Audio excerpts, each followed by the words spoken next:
It's almost 10 o'clock when the last of the visitors leave and the party's over. His parents come and sit on the rug by the sofa and tell him how it happened the night before. "You didn't come home when you were supposed to," says his mother. "As usual," his father cuts in. "But we weren't worried at first. We thought you were out playing in the snow, but then it was 8:30, 9 o'clock, and you still weren't home.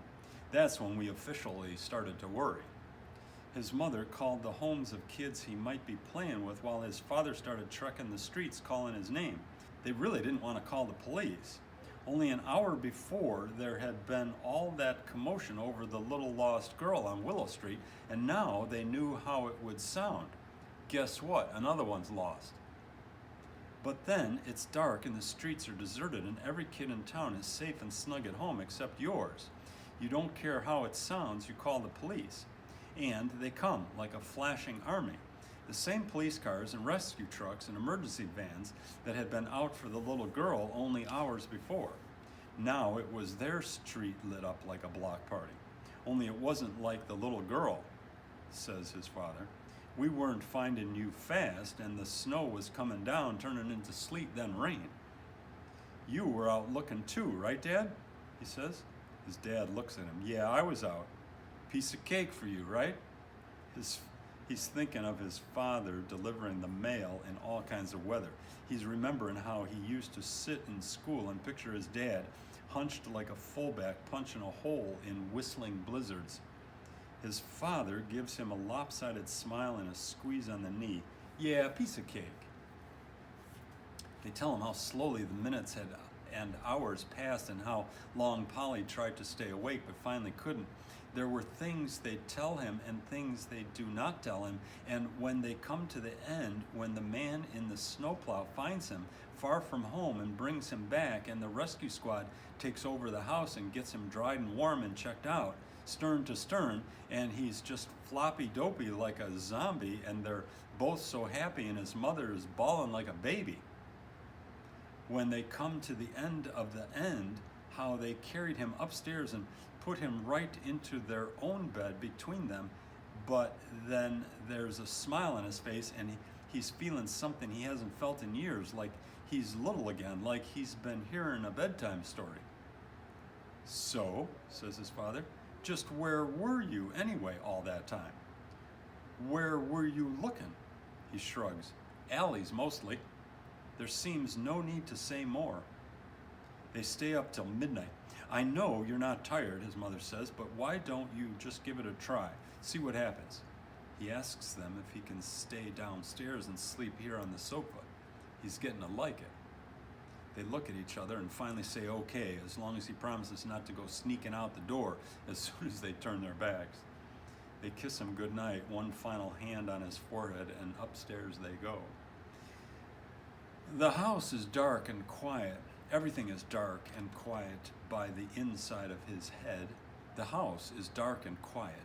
Everything is dark and quiet, but the inside of his head. In there, it's still party time. The phone is ringing, the pizza dripping. In there, it's still snowing and still raining, and still he treks the alleyways looking for Claudia.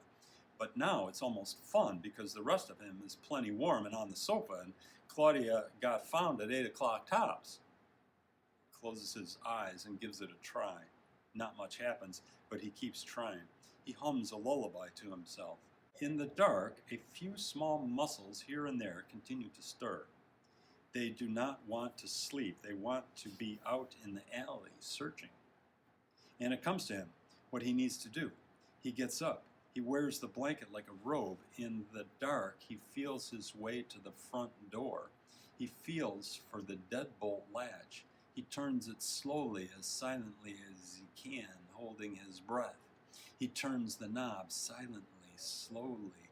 He opens the door. He leans out, trying to keep his feet on the carpet inside.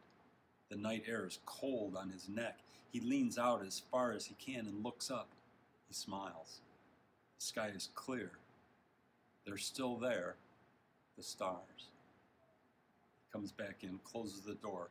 Once again on the sofa, he pulls the covers snugly about him, and in minutes he falls fast asleep. Hey boys and girls, stick around for the last chapter of the book. Chapter 30, Zinc Off. After the snow day comes the weekend, and by Monday much of the snow is gone. It remains only in the shadows and corners and north-facing surfaces of the town and on the edges of large parking lots where the plows have shoved the snow into small gray mountains. The temperature is up in the low 50s, warm for December, and in gutters and alleys all over town, water trickles towards sewers and drains. Best of all, Monday is in-service day at Monroe Middle School. There's something special about playing just outside the school doors while all the teachers have to be inside.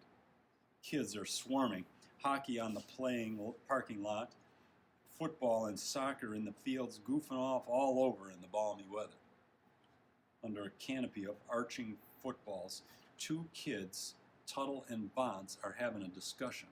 Tuttle is pointing. See him? That kid there? He's pointing to a kid in a yellow baseball hat. Yeah? Watch this. Tuttle calls for a ball. He spins the ball in his hand. He fingers the laces. Watch, he calls out to the kid. Hey, yo, here you go. He winds up and fires a trim spiral at the kid. The kid reaches out with both hands as if he's about to take a baby from somebody's arms. The ball passes neatly through the kid's hands and drills him in the chest. The kid's hat flies off. He staggers backwards, almost falling. He scrambles to retrieve the ball and hat. Tuttle and Bonds share the chuckle of the superior athletes that they are. What a spaz, says Bonds. Look at him. He throws like a girl. He throws like a baby girl. Who is he? Says Bonds. Who knows, said Tuttle. They watch as the kid calls, reaches out for someone to pass another ball to him. Finally, someone does. This time the ball bounces off his head. Again, his hat goes flying. Tuttle and Bounce crack up, howling. Tuttle calls, Yo, Hobbin, come here. Hobbin joins them. Watch this, says Tuttle. Tuttle calls for a ball and goes and does what he did before. He whips a hard one at the kid in the yellow hat. Again, the kid reaches out, and again the ball passes through his hands and nails him in the chest. Hobbin doesn't seem amused. He sneers. Could have told you. The three of them watch as the kid this time tries to punt the ball back to them. On his first try, his foot misses the ball altogether. On his second try, the ball travels some 10 feet in the air. Who is he? Says Bonds. His name is Zinkoff, says Hobbin. He went to my school. He's nobody. Yeah, but didn't you hear about him? It's Jansky, who has joined the group. Hear what? Says Bonds. About the little girl that got lost the other night. Yeah? This kid goes out looking for her, right? So they find her just like a little while after she got lost. The others nod. So the little girl is home and all, and everybody else goes home and search is over, okay? But this kid, he nods toward the kid in the yellow hat. Zinkoff? Says Bonds. Yeah, he don't know it. The search is over and he doesn't know it.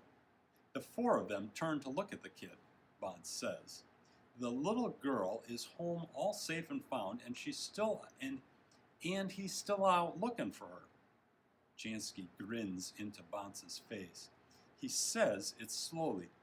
For 7 more hours. Tuttle shrieks. 7 hours? 7 hours, Jansky repeats.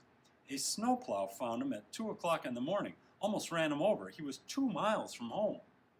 Bonds stares at the yellow-hatted kid who, again, is trying to punt the ball. He must have been half dead. He must have been half stupid, said Tuttle. How stupid is that? Looking till 2 o'clock in the morning for somebody that's already been found. Hobbin sneers. Could have told you. Was he froze? Said Bonds. Jansky shrugs. What a wipeout, says Tuttle. Should have seen him field day in 4th grade, says Hobbin. Yeah, says Tuttle. Bad, huh? Hobbin does not answer. They all stare at the kid who is now running this way and that, trying to entice someone to throw him a ball. They try to picture how bad it was. So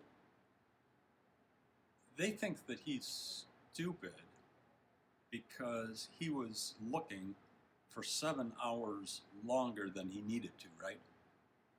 But he didn't know. How could he have known, right? And he didn't care. He was gonna look for Claudia until either she was found or he was dead. I mean, there was no not looking as far as Zinkov is concerned. And these three kids are, making fun of him because he can't catch a football. Well, what's up with that? I mean, really?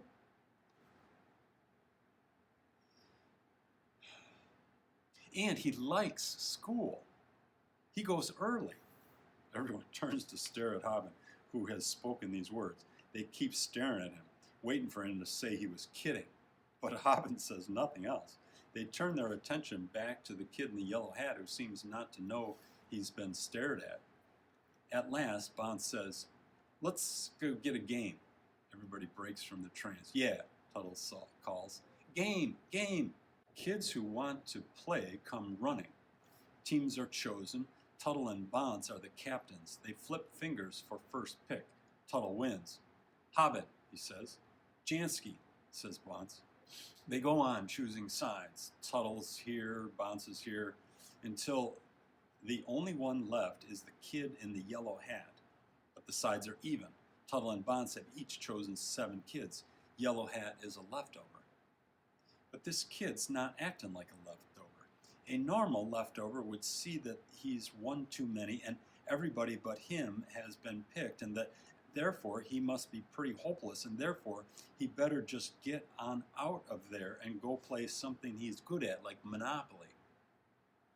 But this kid just stands there. He shows no sign of turning and vanishing. And he's not just standing there, he's staring at Tuttle and Bonds. Tuttle says, we got enough." So now the kid is just staring at Bonds, and Bonds starts to say, "We got enough," but he can't seem to say it. He wishes the kid would just turn and go away. Doesn't he know he's a leftover? Hobbin's voice rings out from the other side. "Tackle!"